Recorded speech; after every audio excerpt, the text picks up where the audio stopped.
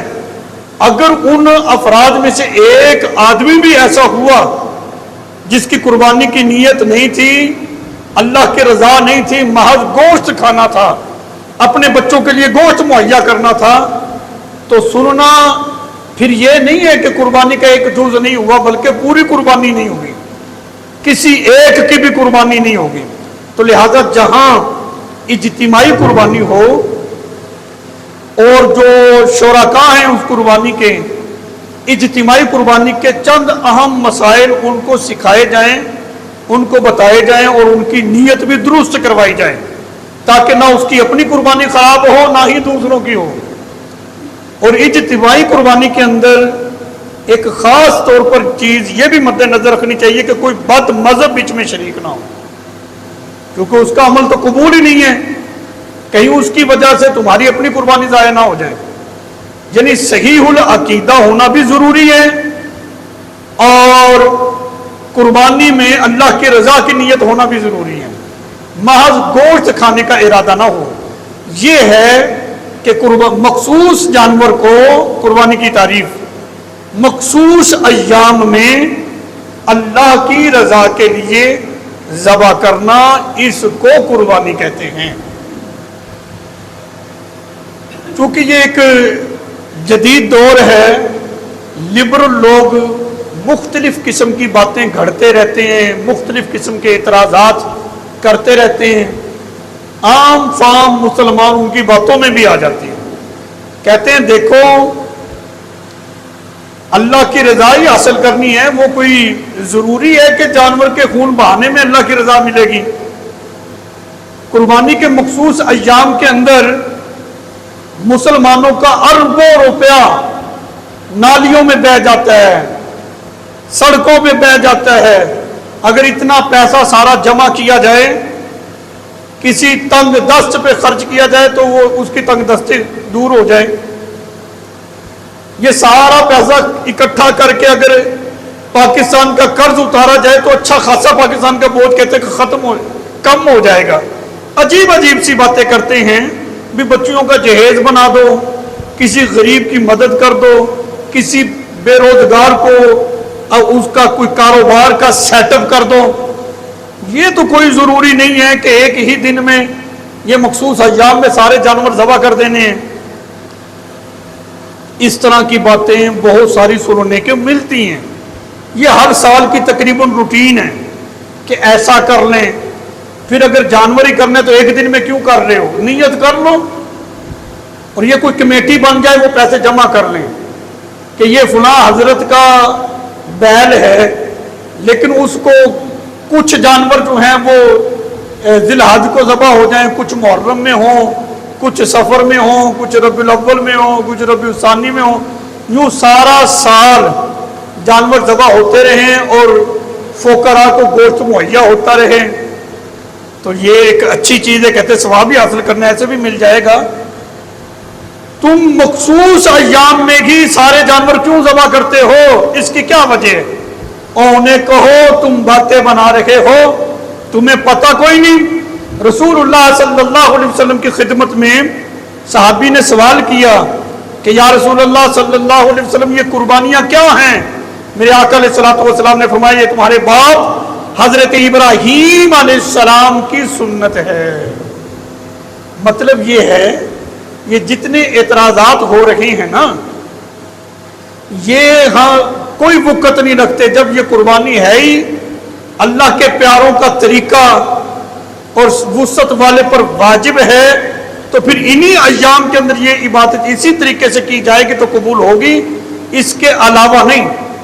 بلکہ حدیث پاک ہے کہ قربانی کے ایام میں خون بہانے سے بڑھ کر کوئی عمل جو ہے انسان کا اللہ کے ہاں مقبول نہیں ہے، زیادہ مقبول نہیں. خون بہانا ہی اللہ تعالیٰ کے ہاں یہ زیادہ مقبول ہے. اگر وہ قربانی کا پیسہ اپنے کسی اور کسی بھی نیک کام میں صرف کر دیتا ہے، وہ نیکی اتنی مقبول اللہ کی بارگاہ میں نہیں ہوتی جتنی کہ جانور کو قربان کرنا، یہ نیکی اللہ کی بارگاہ میں مقبول ہوتی ہے. یہ ایک شیطانی وسوسے ہیں. جب شیطان کو اللہ تعالیٰ نے یہ حکم دیا